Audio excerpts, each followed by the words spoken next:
I'm E.G. Marshall. Welcome to the world of terrifying imagination. Our story deals with fate. Some call it luck. Whatever it is, it works in the strangest ways to reward us or defeat us.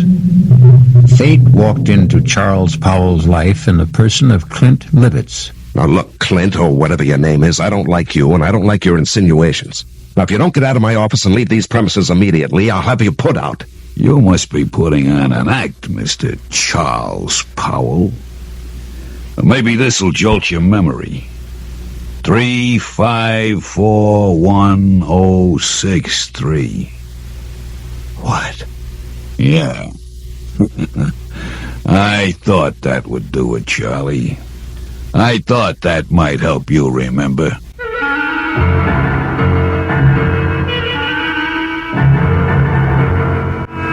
Our mystery drama, No Hiding Place, was written especially for the Mystery Theater by Sidney Sloan and stars Larry Haynes.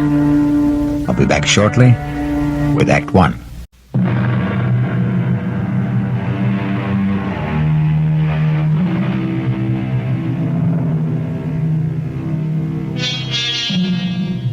Everything looked right to Charles Powell that crisp September morning when he walked into his executive office at the J.P. McCready Company. And why shouldn't it? Charlie Powell was a big shot there. At 37, executive vice president of one of the largest manufacturers of heavy construction equipment in the country. And he had done it all in less than 12 years. It was a real-life Horatio Alger story, even to his being engaged to J.P. McCready's daughter, Allison. How could anything go wrong? But it did, the moment he walked into his private office. Yes, Elsie.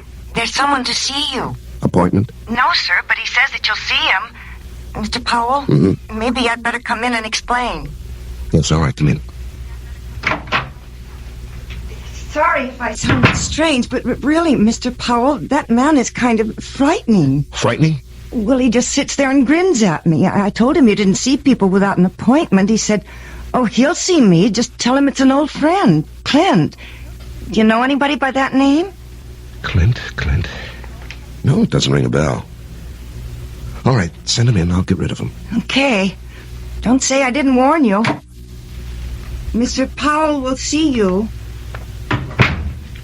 Nice of you to see me, Mr. Powell. Well, I try to see everybody, Mr. Just Clint. I don't think you ever knew me by anything but Clint. You must remember, Mr. Powell. Well, I'm sorry, but I don't... Come on, give it a try. Give it a good try. Now, look here, I'm busy, and I have neither the time nor the patience. You must be putting on an act, Mr. Charles Powell. Maybe this will jolt your memory. 3541063. What? Yeah. I thought that would do it, Charlie. I thought that might help you remember.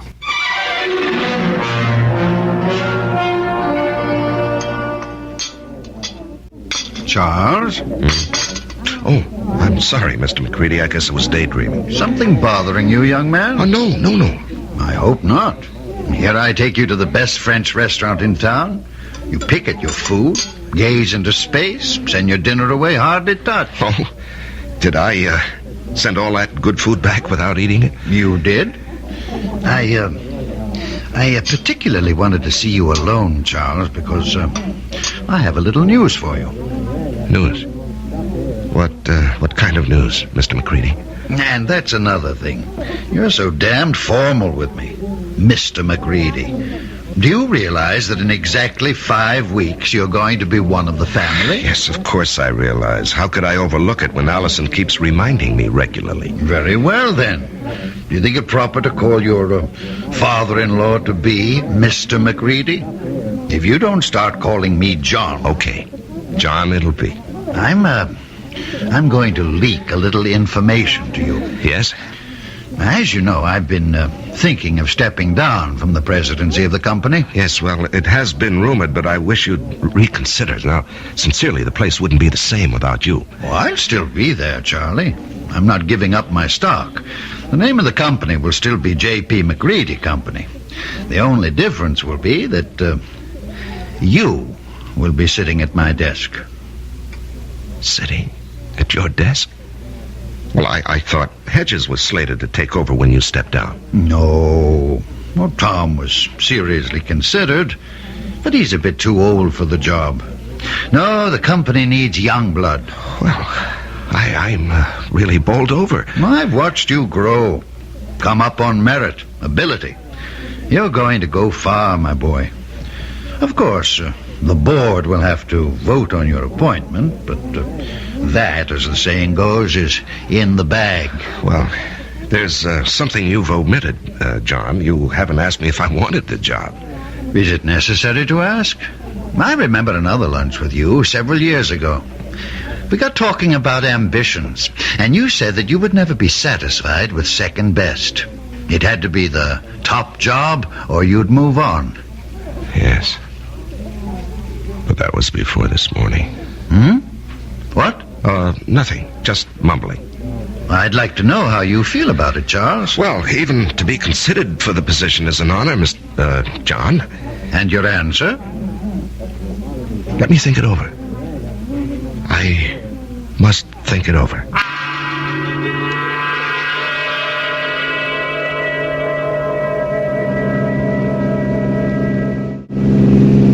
Trying to collect your life insurance, Charles? What? The way you're driving. Are you out to get me, yourself, or both of us? Oh, I'm sorry, dear. I guess I didn't realize how fast I was going. This car has more power than it needs. More than I need. I'm sorry. At least it gave us a topic for conversation. What did? You're driving. Darling, I'm the girl you asked to marry you. Something is troubling you, something big. Allison, did your father tell you what he's planning? Dad never tells me anything. I have an idea he thinks of me as a bird brain. He wants me to take over the presidency of the company. That's marvelous. Couldn't have made a better choice. Well, you're prejudiced. But it's a nice kind of prejudice. I don't think I'll accept. What? But, darling, it's right for you. You've worked toward that goal. You're the right man for the job. Am I? What is this? Lack of confidence, buck fever? You're being ridiculous, darling. No, I'm being practical and sensible. My being president of the McCready Company would bring nothing but trouble. What are you saying? I'm even considering resigning my present job. Why? Allison... Tell me. Whatever it is, I'll never stop loving you. I'll tell you. When I get up enough courage. Please, darling, be patient with me. Just be patient. I love you, too.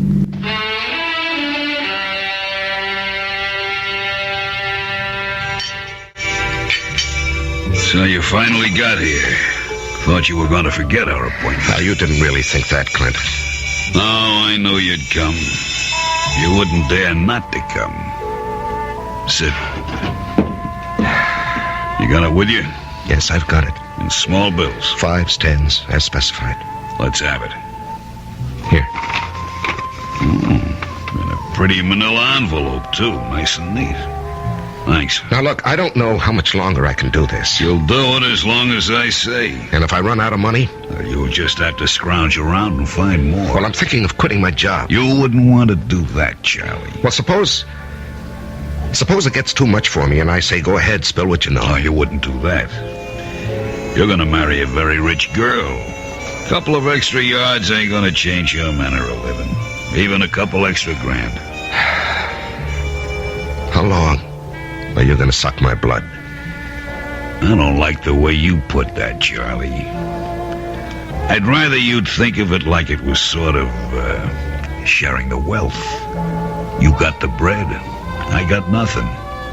This way, we both got something. I got a nice living, and you got your freedom.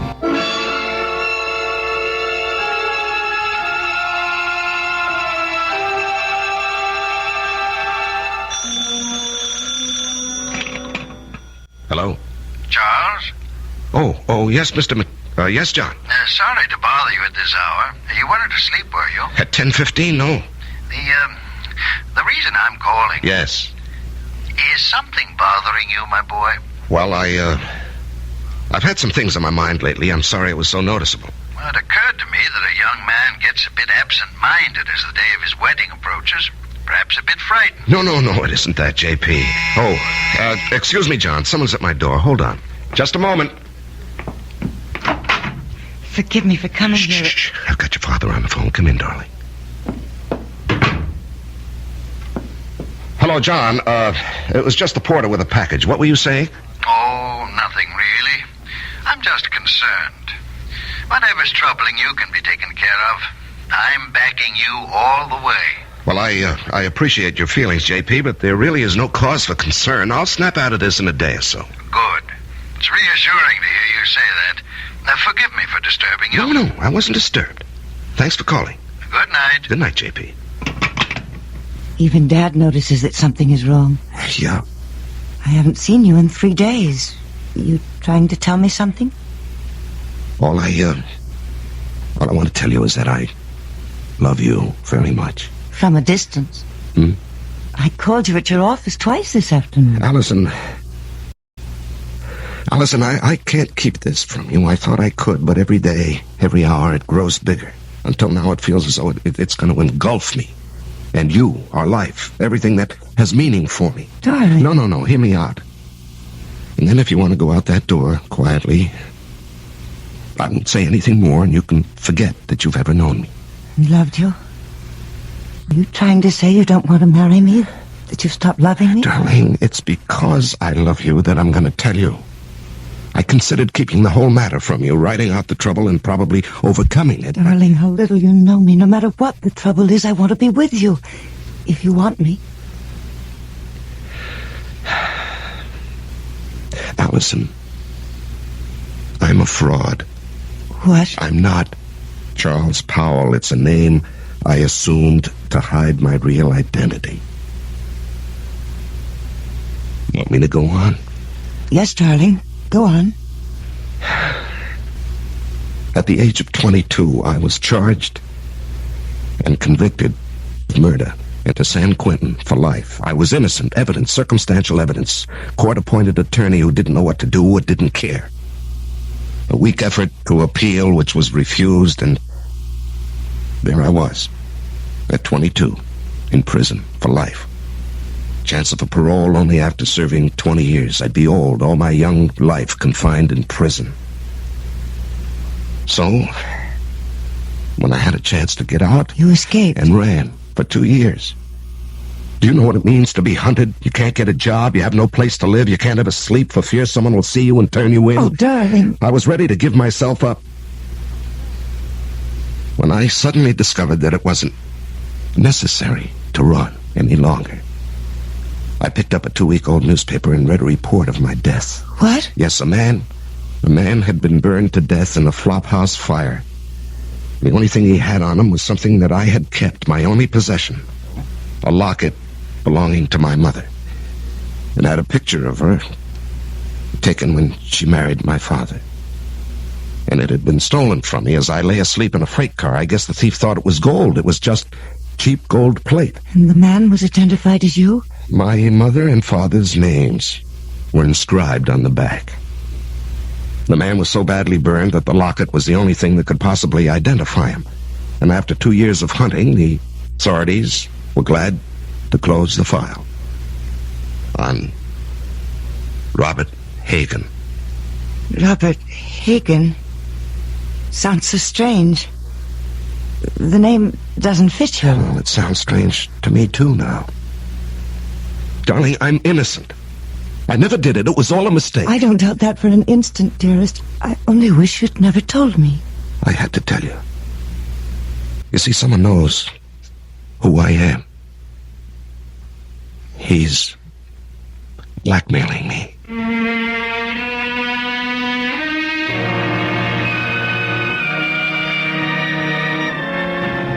When you're being blackmailed, you don't have many alternatives.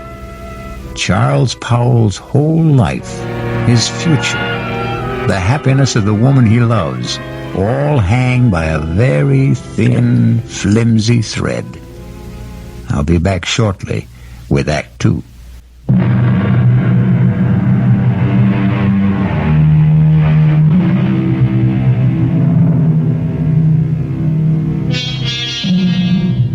When Charles Powell chose to give in to his blackmailer, he didn't envision the trouble that was building up for him. "Just keep paying and I'll keep my mouth shut," his blackmailer assured him. But then something happened that threatened to destroy Charles' fragile security. Yes, Elsie? Mr. Hamill is here to see you. George Hamill? Well, we're not playing tennis until tomorrow. I know that, Charlie. I've got something else to talk about. Business. Business? Yours or mine? Mine, but it concerns you. Okay, come in, George. Sorry to barge in on you. I know you're busy. Well, I'm never too busy to see George Hamill, rising young district attorney and next governor of the state. Your humor creaks, Charlie. Seriously, I've got something that sort of disturbs me. Oh? What does? Well, last night in a bar over on the west side, a man was bashed over the head with a bottle. He's in serious condition. Well, what has that got to do with me? Well, the man who did the bashing, an ex-con by the name of Clinton Livitz, Yes? he's asking for you. Says you'll go as bail. Now, what I want to know is, how does a guy like you get mixed up with a Joe like that? George, what did you think? That he and I were buddies or something? I didn't know what to think. Well, I do know the man. He applied for a job with the company a week or so ago. The foreman who interviewed him discovered he was an ex-con, and he refused to hire him. It was brought to my attention when one of the societies that helps ex-cons called me. So you got him a job in the plant? No, I couldn't. I mean, I wouldn't go over the head of the foreman, but I did see him, and I handed him a couple of dollars. Couple of dollars. You know how much money he had on him when we brought him in? $276. Oh, well, maybe he got lucky at the races with the money I gave him. How much was it? Oh, gee, I don't remember. 15, 20. I just took it out of my pocket and handed it to him. It was a way of easing my conscience. I felt bad about the way our foreman had treated him. Well, take my word for it. This Clint Livitz is a bad customer. Stay away from him. What will become of him? Well, he'll go back to the pen where he belongs. What's the bail set at? $5,000. You're not seriously considering putting it up, are you? No, I was just asking. Because if you are, that's the last you'll see of your money. And for that matter, Mr. Livitz, he'll jump bail. Please, George, I'm a big boy now, and I think I can make my own decisions. Well, who would have thought it? Charles Powell Bleeding Heart. Now, look, we've been friends for over 5 years. When you were running for DA, I backed you with substantial contributions. I like you. You're my friend. Now, let's not kick that all out because of some stupid disagreement. No. Let's not kick it out. I'm sorry, Charlie. But I just can't understand what your connection with that ex-con is.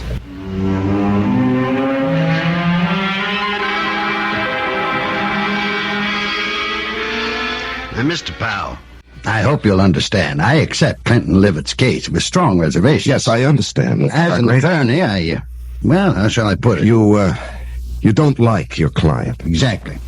However, I shall do my best to get him off, or at least get him a light sentence. I'm extremely pessimistic about Mr. Livitz even showing up for trial. Yes. George Hamill also said he expected that Livitz would jump his bail. And you would forfeit $5,000. Yes, I know. Now, that doesn't disturb you? No, I don't believe he'll run. I see. Do you want to speak with him? He's been released. He's waiting in the other office. Not particularly. He says he wants to see you. Oh. Well, in that case, yes, I'll see him. Send Mr. Livitz in. I'll leave you alone. If you need me, I'll be in the other office. Now, come in, Mr. Livitz. Mr. Powell will speak to you. Thanks. I'll be back when you call. Just flip the switch on the intercom. Yes, I will. Well, you sure know how to complicate things, Clint. Story of my life. Do you realize you could go up from 1 to 5 years for what you've done? No, it couldn't happen. What do you mean it couldn't happen? Because you wouldn't let it happen, Charlie. Look, even with the best lawyer defending you, he can't guarantee he'll win the case. You won't let me go to prison, Charlie. I'm doing my best for you, but... No buts. I'm not going back to the pen. Okay. Okay, you're not going back. Now just suppose, during the trial, if things look bad, Yeah. we get you out of town and let you run for it, forfeit your bail. Oh, you'd like that, wouldn't you? I'd be out of your hair, and all it would cost you would be the 5 G's for the bail. No. I'd give you a substantial sum. Oh, Mr. Powell, no sale. I'm too old to run. Well, suppose I got you out of the country. With a good hunk of bread stashed away for me? Swiss bank account. I don't know. Why don't we, play it by ear?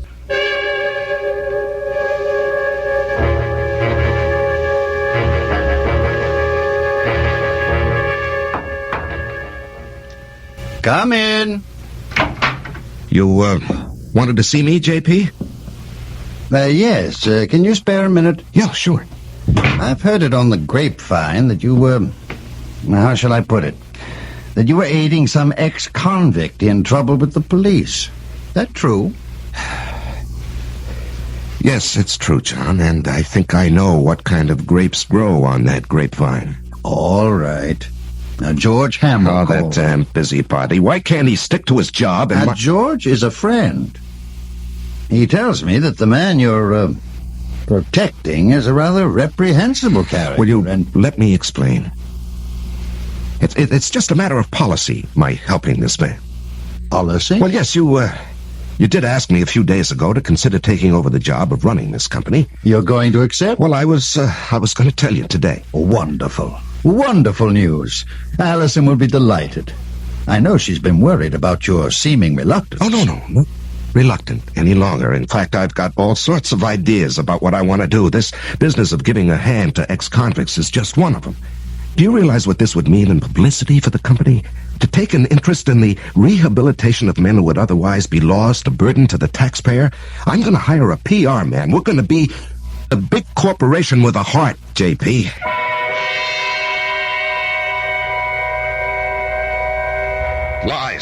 Lies, and more lies. How can I keep all these phony stories straight, Allison? It's like a long, dark tunnel with no ending. It will end, and it will all turn out all right. Don't lose your courage. Now, I love you and need you. We'll worry this out together. You know what I've considered? What? Going to the authorities and saying, look, I'm Robert Hagen, the man you think died 13 years ago. No, darling, they'd throw you back into prison. Well, I'd hire the best lawyers. No, Charles, don't. Please don't take such a chance. What would I do without you? Darling, I don't know how much longer I can stand this pressure. I've got to do something to free myself. Why not give him a lot of money and ask him to go away? Promise to stay away forever. In Hargrave's office, I suggested that he jump bail and get out of the country. What did he say? Well, when I mentioned a big sum, I didn't exactly say how much, a Swiss bank account. He was interested. Did he say he would accept? Well, we were interrupted, and he didn't say definitely. Offer him anything. Just get him to go. Well, how would I get a large sum of money together? I have some small investments, a fair bank account, but what he might want would be beyond me. You forget you're marrying a very rich girl. Oh, no, I wouldn't think of that. Don't give me that male ego business. I've got money. Dad was nice enough to give me a big hunk when I was 21. Oh, look, Allison. With all my earthly goods, I thee endow. We're not married yet. You're not going to back out now, not after I've endowed you with all my earthly... Or is it worldly goods? You are the nuttiest woman I've ever known. See, I've got to laughing. Darling, all our troubles are going to evaporate, vanish. No. It won't work, Allison. It'll never work. But you said... No. Clint Livitz will never stick to any bargain. He'll want more and he'll want more. He'll never be satisfied. We got him out of the country. What's to keep him from coming back when he's broke or even threatening us from abroad? I gave him $1,000 in cash only a few days ago. When he was picked up in the bar, he had only about $270-some left.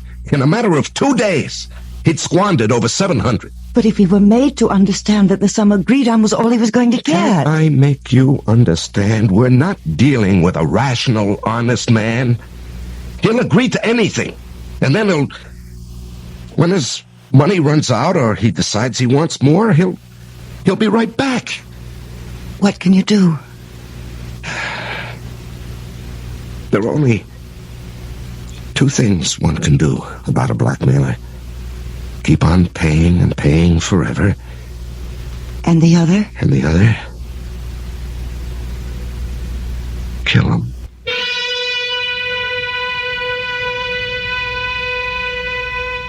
Just two ways to deal with a blackmailer. Charles now must face his conscience. The thought that has been in the hidden recesses of his mind has been spoken aloud.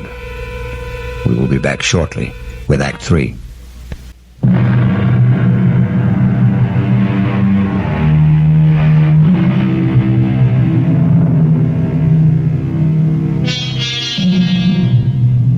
Charles Powell's life has reached a climax.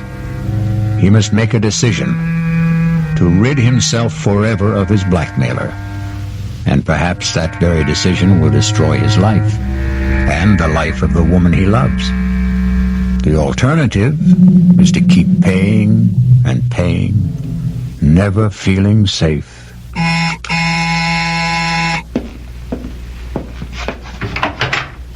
Oh, Allison, I was, You were expecting him, weren't you? Yes. I gathered as much when I called you at the office this afternoon. Aren't you going to ask me in? Yeah, come in. You were so evasive. Well, he, wanted to see me this evening. He, wants more money. And you're going to give it to him? Well, I haven't many choices, have I? You mentioned one. No, Allison, I'm sorry I let that slip out. I didn't mean it. I couldn't go through with that if I wanted to. I could. What? Honey, you don't know what you're saying. I know very well what I'm saying. How long do you think you can keep this business hidden? Well, I don't know. Maybe forever. Look, he's not a young man. All those years in prison, the kind of life he's led. How many years do you think he has left? He could die tomorrow. He could do something tomorrow that would expose the whole game, and then where would we be? No, Charles, I love you. I want us to marry and live a good, peaceful life.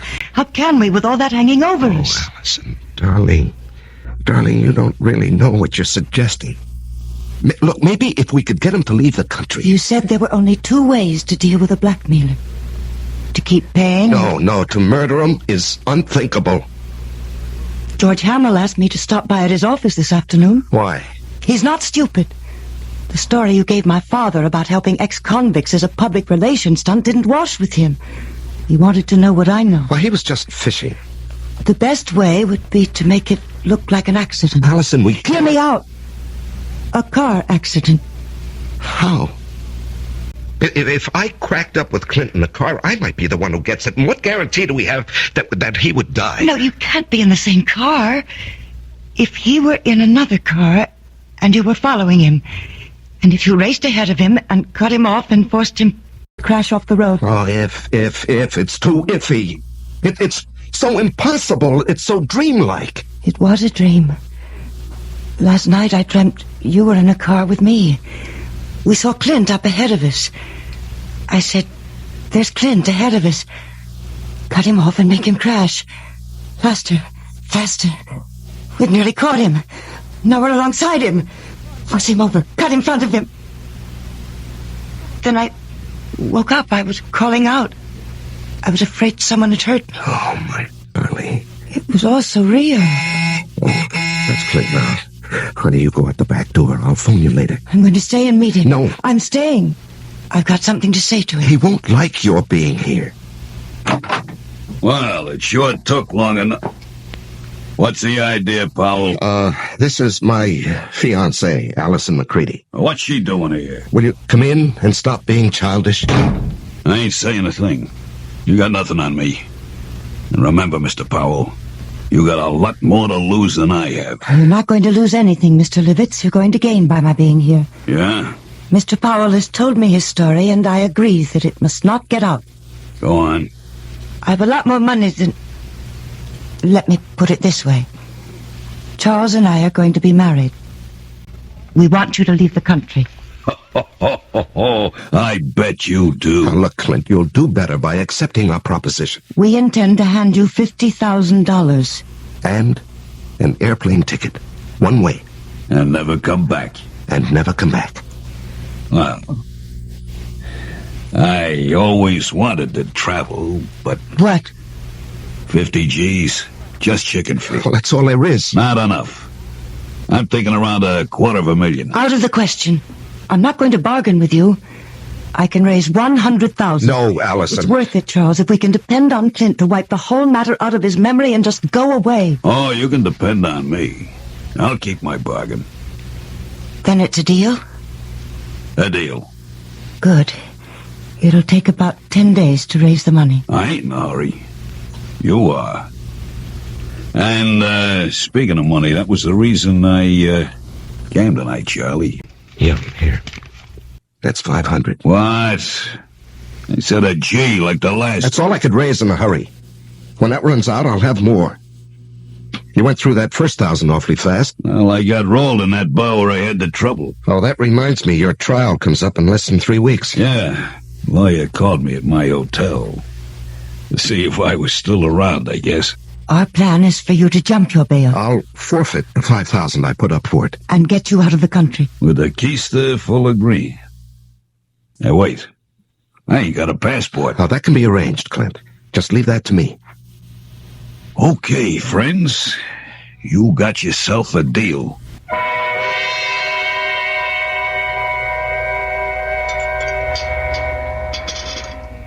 Say, Charlie. You're going to put this meal on your expense account, I hope. Too rich for your blood, George? Too rich for my pocketbook. That's JP's favorite French restaurant. Oh, yeah. Nice to have wealthy, high-paid executives for friends. I'm a simple man. I like simple things. And I like simple answers. Meaning? How long are you going to cling to that cockamamie story about your helping ex-cons rehabilitate themselves? Oh, it's the McCoy, George. That guy got something on you, Charles? Pardon, monsieur, the telephone for you. Oh, yes, thank you. Where is it? It is here, monsieur. I will plug it in for you. Thank you. Just like the movies. Yeah. Hello? Charles, Oh, yes, Allison. I know George Hamill's with you, else he told me you were lunching with him. Listen to what I'm going to say, but don't let on to George. Yes, dear. Allison says hello, and to remind you that in 2.5 weeks, she wants to see you at the church promptly at 11. I'll try to remember. Okay. He's all set, darling. Now, what's so important? It's got to be tonight. I'll have the house all to myself. Why is the color scheme so important? The housekeeper and her husband are going into town to see their 15-year-old son in the high school play. Well, I don't see that that's such a problem. Choose whatever color will make the bridesmaids happy. Rent a car and let Clint take it to drive out and be here promptly at 9. Do not come together. You come out in your own car, but first report it broken down. Have it picked up tomorrow morning. You'll bring it back after it's all over. Understand? We did not see each other. You couldn't get here because your car was out of order. Oh, yes, I follow, dear, I follow. I'm not sure I agree. I have a .22 target pistol. I know how to use it. Yes, I know you have to ask him to come, dear, but then what do we do with the unwelcome guest? There's a spot about 100 yards behind the house. We get him out there in a wheelbarrow. There's a hole, an old cesspool. We drop him in, quitclimb. Gardner's got several bags. But, suppose the gardener wants to supply some flowers for He's it. been gone over a year, fired. We didn't hire one after that. As soon as it's all over, we'll take the rental car and dump it over the edge of the road near town. You know that bad place where there's no shoulder on the road and only a flimsy guardrail? Mm-hmm. Yes, I know. I know. We dump the car there, let it smash up. If it catches fire, so much the better. Then you take me back to the house and rush back to the city. Report the rental car stolen. You've been in your apartment all evening. Understand? Yes, the color scheme suits me fine, dear. You sure have it all planned. No baubles, no slip-ups. All planned. Yes, I'll be in my office till late tonight, 9 at least, if you want to reach me. Good. That That was for George's ears, wasn't it? Yes, that's correct, Allison. Now, look, I have a report to get out.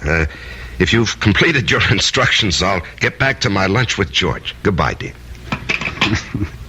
Wow. That's only the beginning, Charlie. Wait till she gets you signed on the dotted line.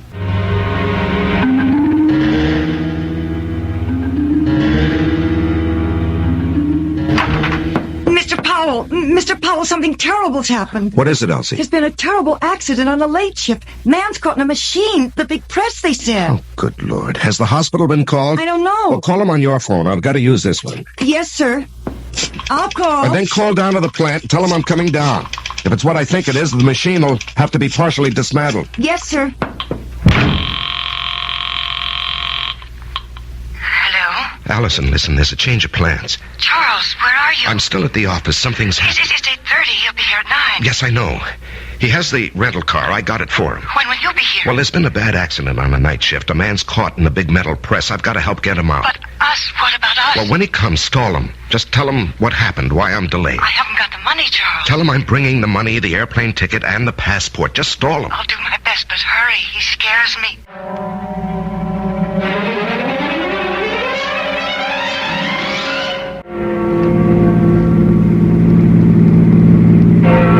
10 o'clock, an hour late. I hope he's still there.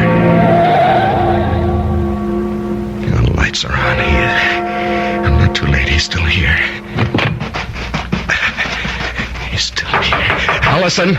Allison! Open up! Clint! Clint, don't leave!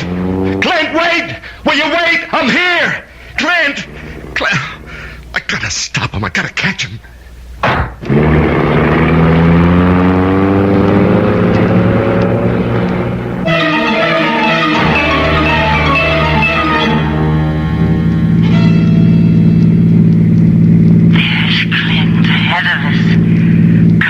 Off and make him crash. Make him crash. Cut him off. Faster. We've nearly caught him. You're alongside him. Clint, will you stop? I'll run you off the road. Force him over. Force him over. You've cut him off. You've done it.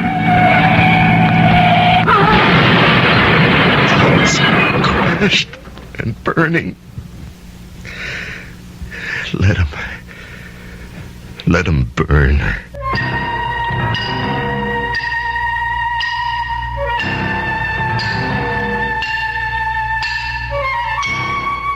Hello, is this Arrow car rental service? Well, I rented a car from you people this morning. No, there's nothing wrong with the car. I just want to report it stolen.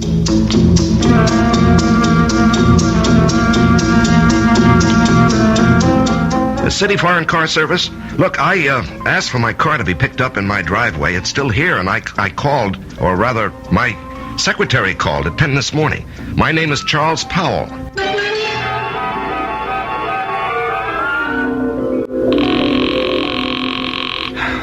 Come on. I'm going to answer the phone. Oh. Yeah, just a moment.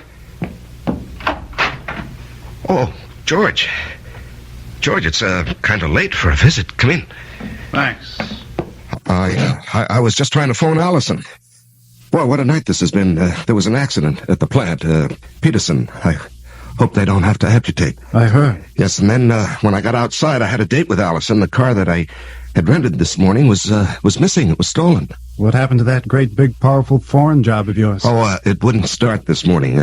Had Elsie call the service people, but they haven't picked it up yet. I just called them. They have a night answering service. You've had a busy evening. Yeah, very. Well, I think I can clear up one of your puzzles, Charlie. Your rental car was found with a thief in it. You, caught him? Dead. Burned to a cinder. Oh. Must have been going at a terrific speed. Tire marks on the road as he went off. Cracked up and burned. Yeah. Some kid? No. This may surprise you. It's your protege, Clint Livitz. We found enough of him to identify him, and a slightly burnt but still usable bankroll of sizable proportions. Well, that closes his case, doesn't it? And opens up several others. Incidentally, where were you all evening? Home. After I got back from the plant. You didn't go out? Well, I told you, my rental car got stolen. I came home by cab to change my clothes. The big car is out of commission. I won't play games with you, Charlie. I checked it in the driveway just before I came up. The engine is still quite warm. You want to explain that? No, I don't want to explain. Charlie, I'm arresting you for murder. I must warn you that what... George, what are you talking about? Are you accusing me of Clint Livett's death? No, that was obviously an accident. I'm holding you for the murder of Allison McCready, the girl you were going to marry.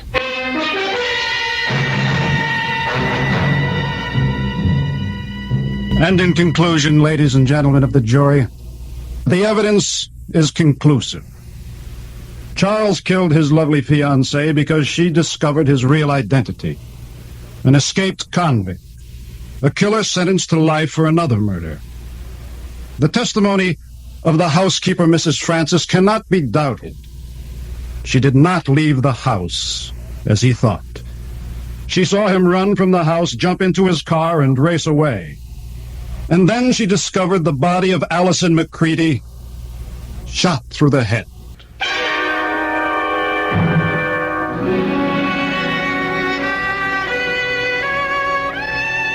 Your Honor, may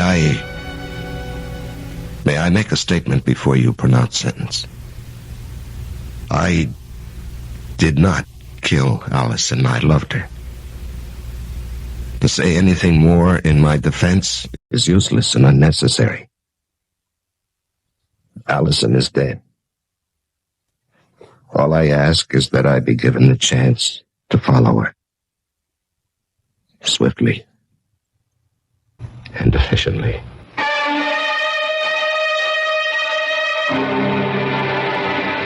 And so a man is twice accused of murder and twice sentenced for the crime. A weary man who asks only to be allowed to follow the woman he loved. I'll be back shortly.